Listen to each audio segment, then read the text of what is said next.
नमस्कार मित्रों, कैसे हैं आप सभी। मैं भगवान से आप सभी के उज्जवल भविष्य की कामना करती हूँ। आशा करती हूँ कि आप सभी ठीक ही होंगे। तो आज हम कक्षा 12 हिंदी में संकलित पाठ, काव्यखंड में संकलित पाठ प्रेम माधुरी का अध्ययन करेंगे।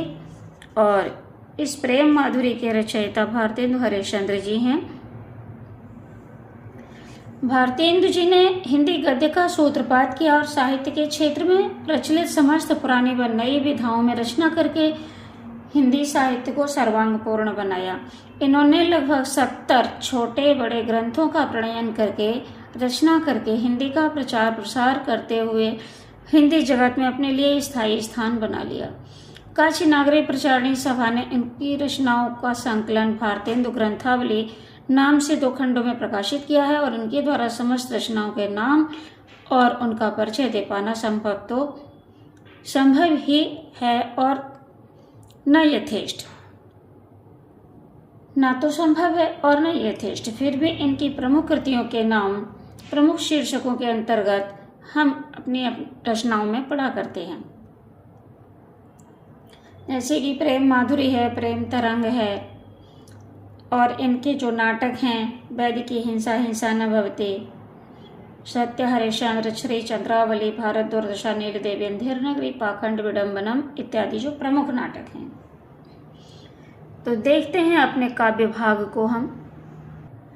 भारतेंदु जी ने प्रेम माधुरी शीर्षक से गोपी की मनोदशा का वर्णन किया है। यहाँ श्री कृष्ण मथुरा चले गए हैं तो गोपी उनकी वियोग में व्याकुल है, चले नहीं गए, जाना चाहते हैं, जाने के लिए तैयार हैं।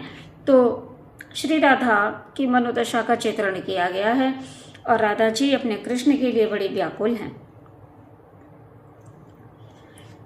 तो हरिश्चंद्र जी कहते हैं कि गोपी कहती है, मार्ग प्रेम को समझे हरिचंद यथार्थ होते जथा है, लाभ कछु न पुकारने में बदनाम ही होने की सारी कथा है।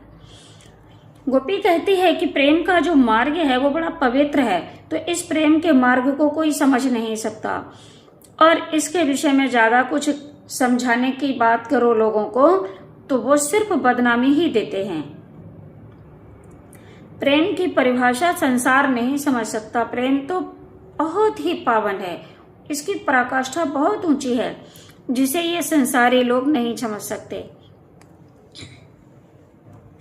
जिनका मन भगवान के चरण कमलों का भ्रमर बन चुका है, तो प्रेम की पराकाष्ठा को वही लोग समझ सकते हैं, हर कोई नहीं समझ सकता। इसलिए गोपी कहती है, जानत है जिय मेरो भली विधि और उपाय सबे वृथा है, बाबरे हैं ब्रज के सिगरे मोहि, नाहक पूछत कौन व्यथा है। नाहक माने व्यर्थ ही। गोपी कह रही हैं कि मेरा हृदय बहुत अच्छी तरीके से जानता है कि इन सबको समझाना बड़ा कठिन काम है और ये ब्रजवासी जो हैं ये सभी बावले हो गए हैं, जान पूछकर पूछते हैं, सब कुछ जानते हैं और फिर भी मुझसे पूछते हैं कि हे राधा तुम्हें क्या कष्ट है, आप क्यों दुखी हैं। अब कन्हैया जाना चाहते हैं तो गोपी कहती है, रोकहीं जो तो अमंगल होए और प्रेम न से जो कहे पिए जाइए। यदि मैं अपने कन्हैया को रोकती हूं तो अमंगल होगा।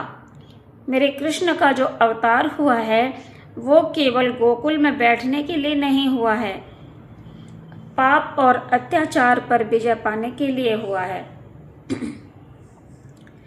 इसलिए गोपी कह रही हैं, रोकहीं जो तो अमंगल होए और प्रेम न से कहे जो पिए जाइए।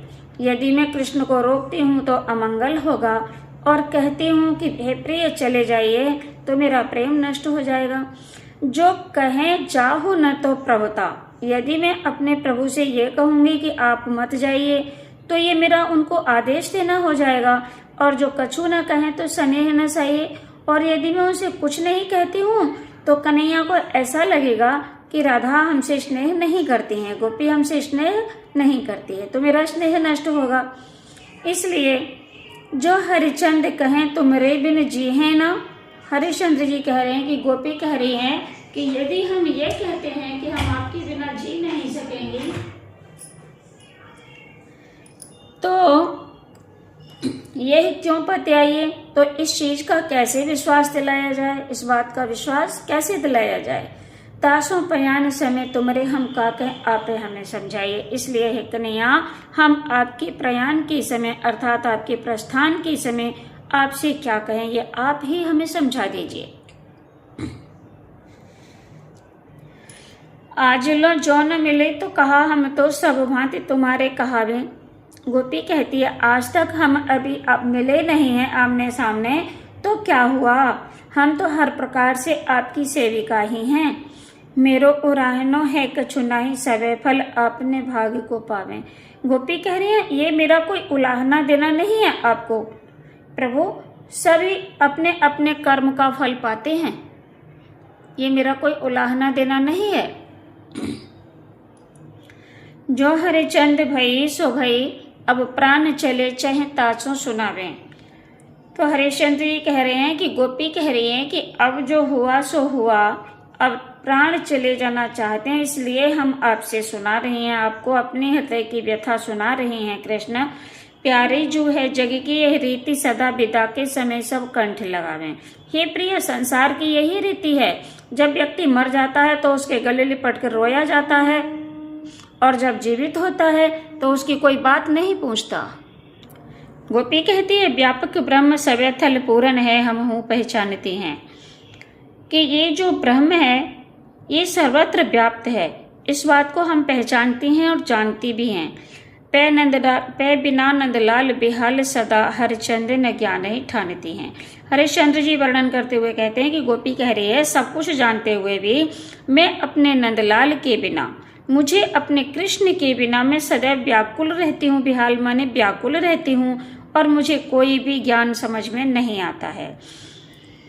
तुम उधो ये कहियो उनसो, हे उधो तुम हमारे कृष्ण से कहना, हम और कछु नहीं जानते हैं, हम आपके सिवा कुछ नहीं जानते हैं। प्रिय प्यारे तिहारे निहारे बिना, अखियां दुखियां नहीं मानती हैं। हे प्रिय, आपको देखे बिना हमारी ये अखियां दुखियां मानती नहीं हैं, अर्थात हमारी आंखें सदैव आपके दर्शन के लिए लालायित रहती हैं। ऐसा गोपी इस पद्यांश में कह रही है। तो ये शीर्षक यहीं पूर्ण होता है। मिलते हैं अगली वीडियो में, तब तक के लिए जय हिंद, जय भारत।